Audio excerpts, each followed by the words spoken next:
So we built the SUVs of the future for everyone. Ford Escape and Explorer, built with Bliss to help detect vehicles in your blind spot, and with lane keeping system. Because the SUVs of the future aren't built for a few. They're built for America.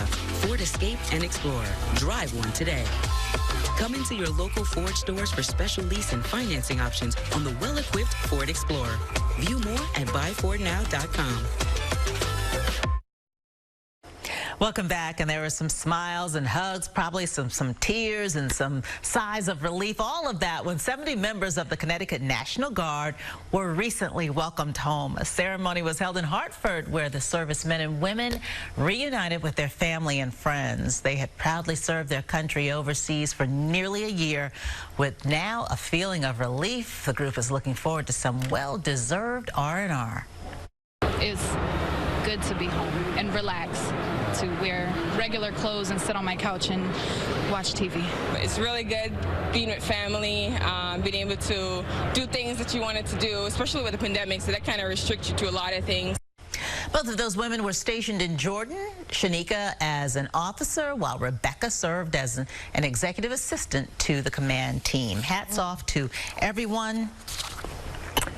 Yeah, my son, my oldest son, who's in the Air Force, he was in the UK during the pandemic, and it was very difficult for those who were serving. I mean, just like us, they were in small spaces and not allowed to go out and do things, and especially in some of the highly restricted areas. So nice to be home and have a little more freedom. Beautiful skies, blue out there. Man, it looks fantastic. We've got some boating happening from Brooklyn into Lower Manhattan's live view. So it sets the stage for us. 63 degrees, absolutely beautiful conditions. Dew points are low. We'll be a little bit cooler today than we were yesterday. We had a high of 75 on Saturday afternoon. I think today we'll end up in the low 70s. So forecast high is 72, which is the climate average for this time of year. And these conditions that we're seeing this weekend are just prime for fall colors. We've got the daylight, yes. We've got the temperatures in the right spot, yes. Cool and crisp. And the soil moisture. We're in the midst of the 6th wettest September. We've all known that we've got a lot of water around here, and that helps to make the colors change. And so we're seeing right now some significant color here in the Catskills and also the Adirondacks. At peak colors are happening right now in upstate New York and parts of northern Vermont, New Hampshire. Beautiful skies, though, here today and tonight will help just add to that color change in the coming weeks. We should see that become a little more widespread across the area. Should be a good season for the colors. Teresa is a subtropical storm. It's the 19th named storm of the season. Number 20 is Sam, and this is a major hurricane. It's in the open waters of the Atlantic, so we're not looking for this to affect landfall. Nothing more than kicking up the waves at the northern Leeward Islands, and then perhaps parts of Puerto Rico getting their waves kicked up as well. Over the next week or so, we'll watch this in the open waters, but it's expected to not affect landfall or land at all. Looking at the front that comes in Tuesday, Monday's a great day. Tuesday, we could see this front approaching that will bring early morning scattered showers and then maybe some afternoon showers lingering before the front clears the area and brings in some cooler air for the second half of the weekend. Air quality is good, so weather wellness forecast UV index rating is at 5, moderate. Pollen counts are low to moderate, with ragweed being the concern there. 72 for the top temperature. It is breezy at times.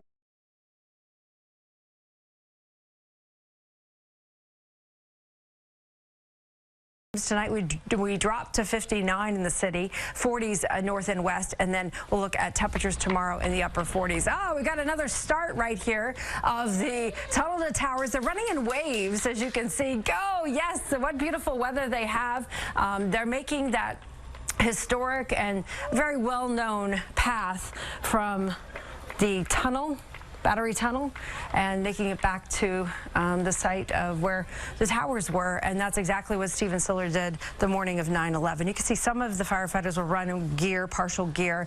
A lot of volunteer firefighters from all across the region come and participate, so it's fantastic. And if you're in Lower Manhattan today, stop by, because at the finish they have a wonderful parade of flags and some nice festivities that you can enjoy. 75 there on Tuesday with a chance for rain, another chance for rain on Friday. Back to you guys.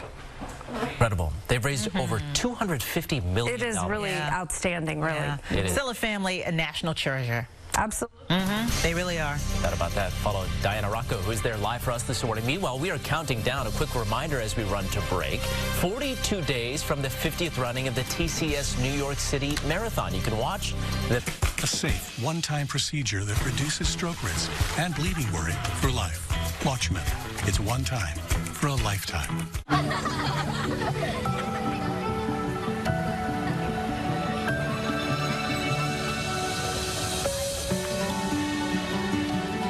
Caleb, what's yours? I'm Grace. Did you just move here? Yeah. Cool. When you use Constant Contact, prepare accordingly. Let's win this with email marketing and more to drive your business forward. Constant Contact. Try it free today. How powerful is an Invisalign smile? Who's ready to So powerful, you can face anything, even these faces. Invis is a powerful thing. Invis is the clear aligner brand most trusted by doctors and more predictable. Invisalign. Good morning. I'm Diana Rocco in Brooklyn this morning, where the 20th annual Tunnel to Towers 5K is well underway. More than 30,000 runners and walkers are participating in today's race, and it has really been something to see them taking off from this start line this morning. The waves started leaving at 9:30. Racers are making their way through the Battery Tunnel on that heroic run to the World Trade Center, just like firefighter Stephen Siller the morning our country was attacked on 9/11 20 years ago. He had just left his shift at his firehouse when he saw the towers burning and strapped on 60 pounds of fire gear and ran almost 2 miles through the Brooklyn Battery Tunnel to the trade centers. The father of 5 never made it home that day, but shortly after, his brother started the Tunnel to Towers Foundation, which now has raised more than $250 million.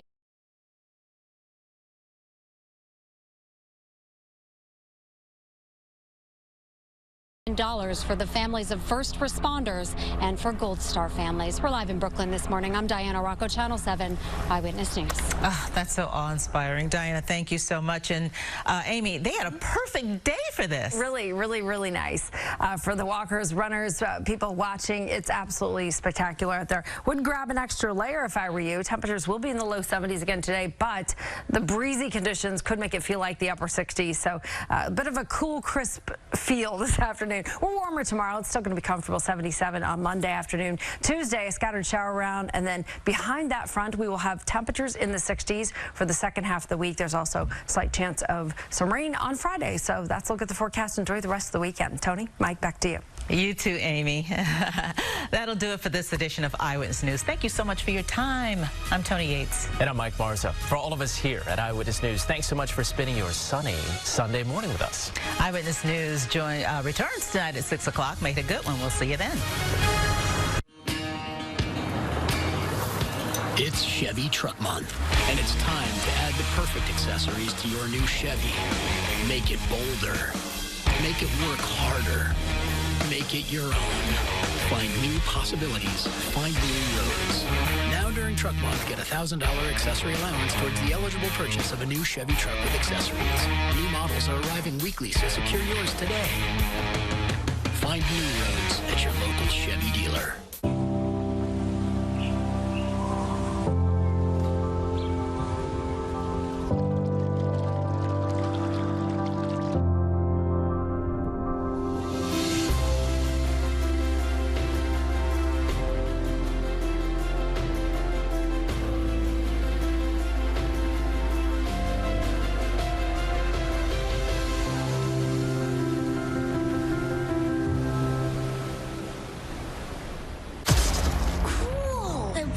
See the rest of the galaxy. There is no try, only do. Punch it! The Force is strong in this child. Yes! We are born from the dark side of the Force. We're in this together. Let's rock 'em! Let's go! On a price tag. Bottom line, both bills or nothing at all. That's what it is. Everybody's good and our work's almost done. Biden's agenda on the line. Is it headed towards passage or collapse? What are the consequences for the party and the country? Questions this week for House Speaker Nancy Pelosi, a This Week exclusive. Booster shots. I did not overrule an advisory committee. This was a scientific close call. The CDC director greenlights a third Pfizer shot for those 65 and older and frontline workers. When will everyone be eligible? And when will we see a vaccine for all children? Pfizer CEO Albert Bourla joins us live. Plus, the DHS whistleblower who accused Trump officials of downplaying Russian interference and the terror threat from white supremacists, Brian Murphy, joins us live in his first network interview. And we're saying to the president and everybody else, you got to stop this madness. It's outrageous. I promise you those people will pay. The president under fire over the migrant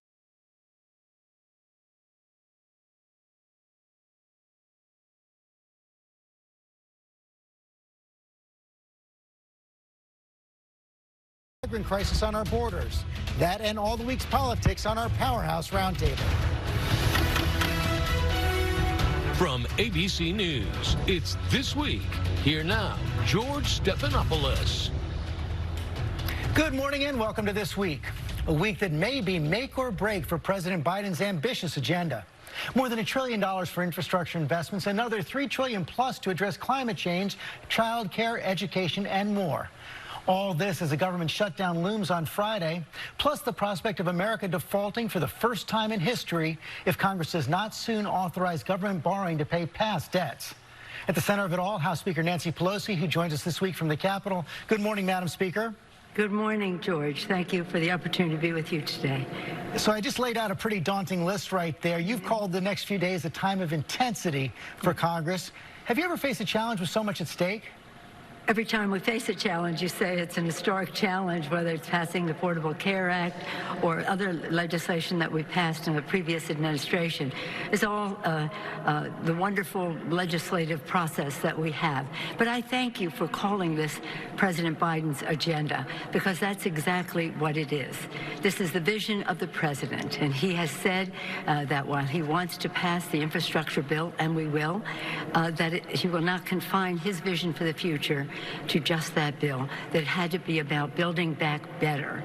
And building back better has the support of over 95% of our caucus. So when you say Democrats divided, no, they're overwhelmingly, I've never seen actually over 95% of the caucus just about for anything.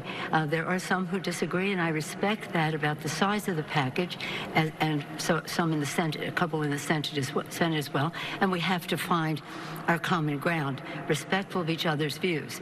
But this isn't about moderates versus progressives.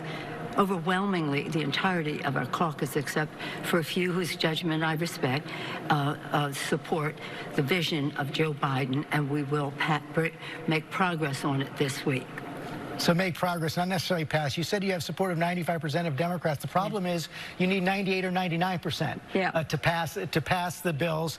And I know you said the infrastructure bill is going to pass, but the leader of the Progressive Caucus in the House, Jamala Prayapal, is balking. She said on Friday that voting on this bill tomorrow is an arbitrary date, adding that more than 50 members will vote no if you first don't have agreement on the broader social investment bill. So are you confident these progressive members are going to vote yes, even though she says no? What? Let me just say we're going to pass the bill this week. I promised that we would bring the bill to the floor. That was according to the language that those who wanted this to be brought to the floor tomorrow wrote into the rule. We will bring the bill to the floor tomorrow for consideration. But you know, I'm never bringing a bill to the floor that doesn't have the votes. And I think any time you put an arbitrary date, well, remember when the Republicans said they were going to overturn the Affordable Care Act on the anniversary of the Affordable Care Act? I knew right then and then they were doomed. You cannot choose the date. You have to go when you have the votes in a reasonable time, and we will. And I do believe that we will do. First of all, let me just say it's an eventful week. First of all, we have to make forth such a tomorrow on the infrastructure bill. You're going to put it up when you have the votes to pass it. Yeah, it may be tomorrow. It may be tomorrow, but right. But let me just say, in order to get the votes to pass it, it sounds like you're going to need agreement on the broader social investment bill. Absolutely. You're right. You're absolutely and so that is going to happen this week as well?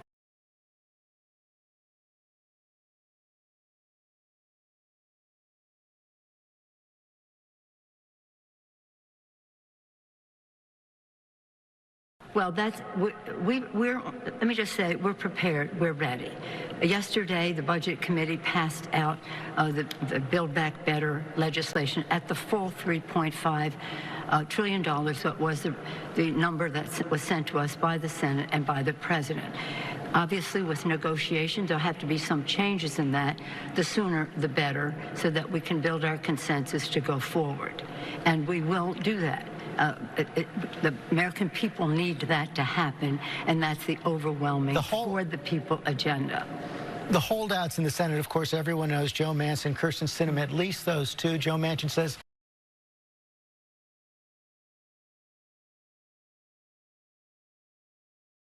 $3.5 trillion is way too much, and it doesn't necessarily have to pass this year. Kyrsten Sinema says she's not going to support any increases in income taxes or corporate taxes. Have you made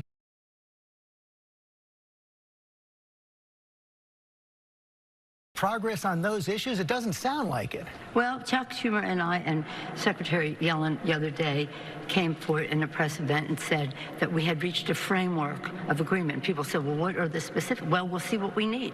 We'll see how the number comes down and what we need in that regard. But we have agreed on an array of pay-fors in the legislation. This will be paid for. So when some say, oh, well, what about inflation? It will be paid for. And that's the beauty of it, by having those in our economy and society who have not paid their fair share, paying their fair share. So again, the Senate and the House, those who are not in full agreement with the president's rate, let's see what our value, let's not talk about numbers and dollars, let's talk about values. And the values are about, I'm sorry? Is the solution to paying for it a carbon tax? There's an array of issues that are there. I'm not going to be, let's see what we need to have. And there are those who have suggested that. So when I say we're ready, we've investigated, or shall we say, documented everything that we need to be ready with legislative language to go forward. And I'm very excited about the hard work that everybody did. We stayed on schedule. They said you couldn't do it by September 15th. We did. We have our Budget Committee yesterday taking the work of the committees and putting it forward. We've been carefully trying to see what could be birdable. You know, in the House, I'm used to negotiating with the White House or among ourselves and with the Senate, but to negotiate with we don't